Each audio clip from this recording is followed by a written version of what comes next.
서울 북한산 자락 아래 해질녘이면 유난히 바람이 따뜻해지는 동네입니다.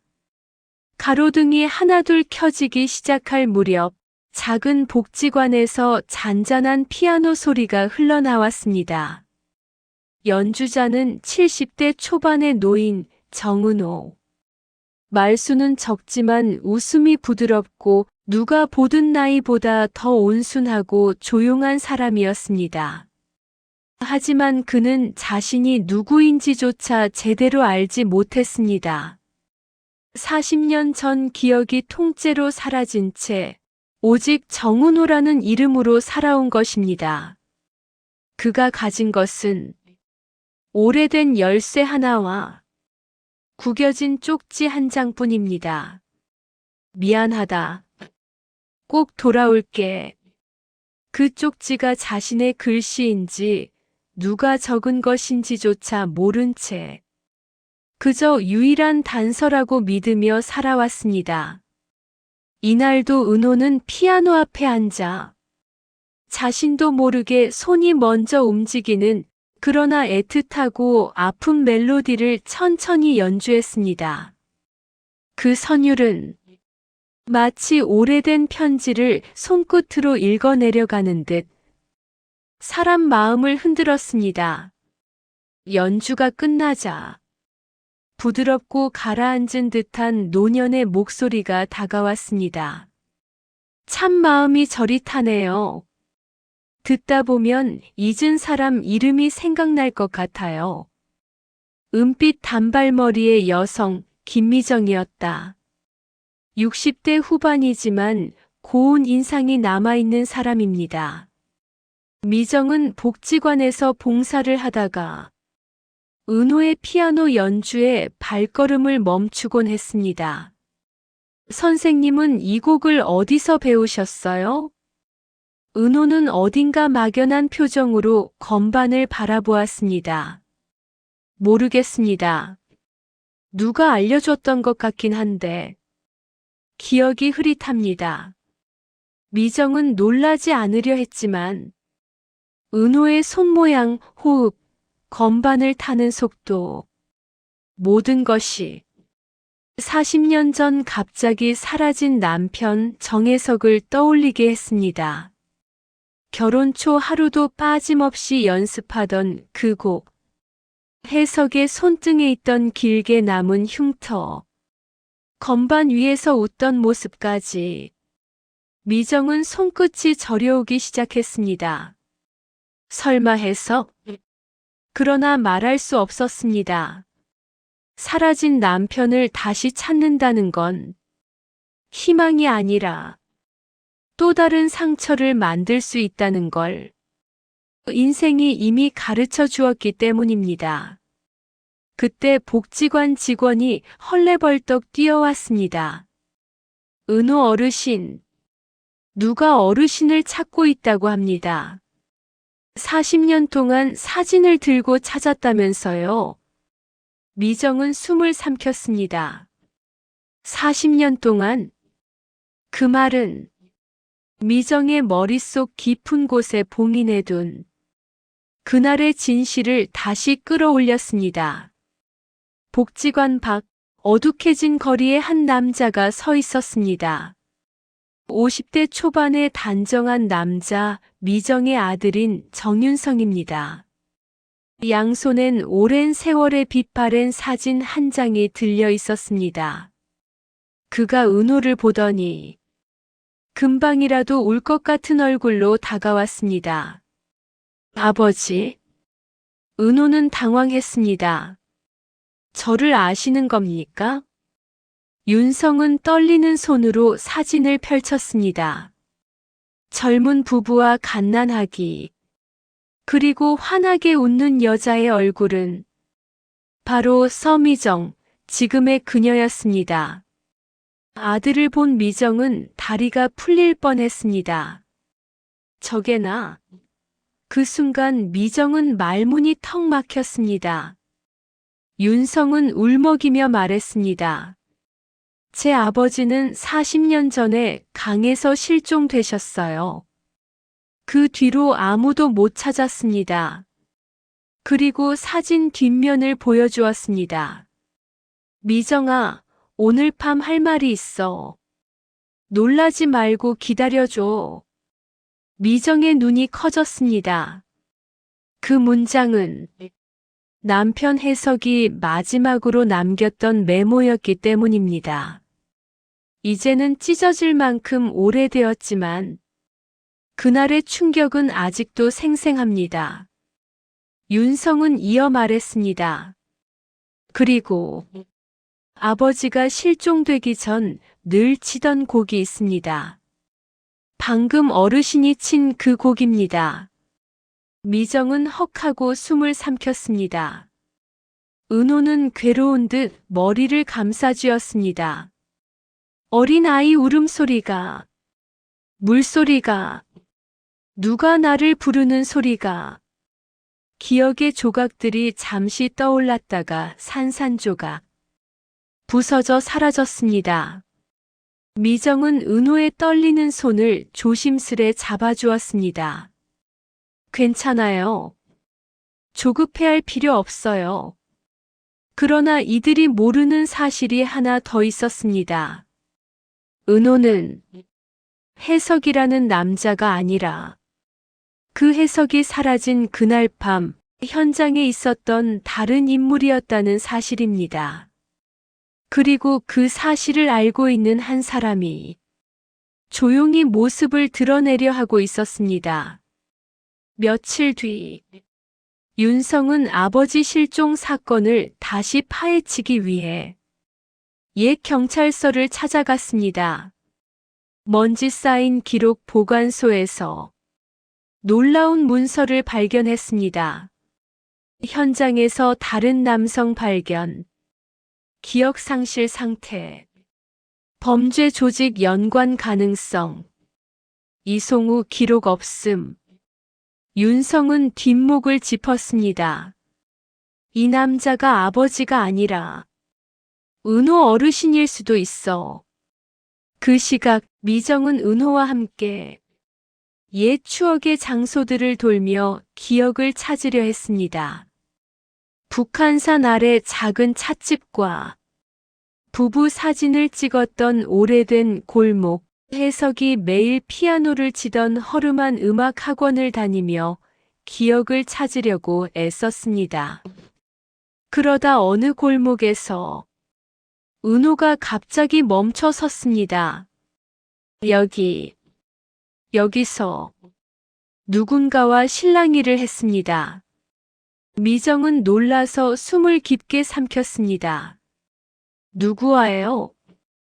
어둠 속 얼굴은 기억이 잘 나지는 않는데 나를 세게 밀었습니다. 강 쪽으로. 미정의 입술이 바르르 떨렸습니다. 해석의 실종이 단순 사고가 아니었음을 의미했기 때문입니다. 바로 그때 낡은 지팡이가 골목 바닥을 땅땅 두드리는 소리가 점점 더 크게 들렸습니다. 뒤돌아보니 한 노인이 다가오고 있었습니다.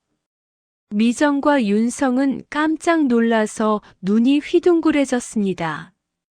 정기준, 해석의 아버지이자 윤성의 할아버지, 바로 이 모든 비밀을 품은 사람입니다.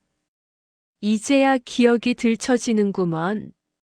기준의 목소리는 세월의 무게가 잔뜩 실려 있었습니다. 이 사람은 내 아들 해석이가 아니다. 세 사람 모두 굳어버렸습니다. 기준은 깊은 숨을 들이킨 뒤 40년 동안 숨겼던 이야기를 하나씩 꺼내기 시작했습니다. 해석이는 악덕 투자 사기 사건에 휘말려 있었지. 그 사건의 증거를 들고 있던 사람이 있었어. 바로 이 사람. 미정은 경악했습니다. 그럼 은호 씨가 범인이라는 건가요? 기준은 고개를 저었습니다. 아니다. 도망치던 놈도 해석도 둘 다 진실을 밝히려 했어. 윤성이 불끈했습니다. 그럼 왜 이 사람을 버려뒀어요? 기준은 눈을 지그시 감았습니다. 그날 밤 강가에서 둘이 격투를 벌였고 둘 다 물로 떨어졌다.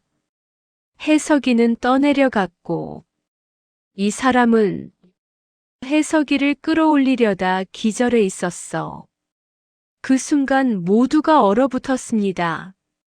살리려고 했다고요? 기준은 떨리는 손으로 흐르는 눈물을 닦았습니다.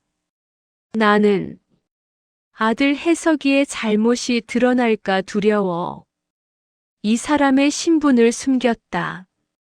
미정의 눈에서 눈물이 주르륵 흘러내렸습니다. 그 욕심 때문에 우리 가족은 40년 동안 멈춰 있었어요. 은호가 낮게 중얼거렸습니다. 제가 혜석 씨를 죽인 게 아니군요. 미정은 그의 손을 감싸 안았습니다. 당신은 마지막까지 혜석 씨 옆에 있었어요. 그게 얼마나 큰 위로인지 당신은 모르실 거예요. 병원 정밀 검사를 통해 은호의 신분은 드디어 밝혀졌습니다. 그의 진짜 이름 바로 박동준이었습니다. 지금으로부터 약 40년 전 사기 조직의 회계 담당이었지만 그 비리를 알게 되자 탈출을 시도했고 해석과 함께 진실을 폭로하기로 했던 인물이었습니다. 하지만 그들은 누군가에게 쫓겼고 도망치던 중 강가에서 사고를 당한 것이었습니다. 동주는 고개를 푹 숙였습니다. 혜석 씨는 마지막 순간까지 가족을 걱정했습니다.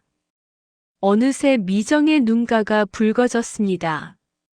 세 사람은 작은 제사를 올렸습니다. 혜석의 사진 앞에 하얀 국화와 작은 촛불 하나, 그리고 동준이 피아노 앞에 앉았습니다. 40년 동안 미완성으로 남아있던 그 곡, 두 남자가 함께 만들다 멈춘 선율이었습니다. 동준은 천천히 건반에 손을 올렸습니다. 첫 음이 울려 퍼진 순간 미정은 손수건으로 얼굴을 가리고 말았습니다. 이 멜로디, 혜석 씨가 마지막으로 들려주고 싶다던 그 곡. 선율이 깊어질수록 마치 혜석이 눈앞에 다시 나타나 미정아 하고 부르는 듯 했습니다. 곡이 끝나자 동주는 조용히 속삭였습니다. 혜석 씨가 마지막으로 제게 남긴 말이 있습니다. 미정과 윤성은 숨을 죽였다. 동주는 떨리는 목소리로 기억을 더듬어 말했다. 제 가족을 제발 부탁드립니다. 그 말이 끝나기가 무섭게 미정의 가슴은 무너져 내렸습니다. 윤성도 참았던 울음이 터졌습니다. 그리고 40년 동안 가장 깊은 어둠 속에 있던 사람, 동준이 가장 많이 울었습니다. 나는 그 말을 왜 잊고 살았을까요? 미정은 그의 손 위에 자신의 손을 조심스레 포개며 말했습니다.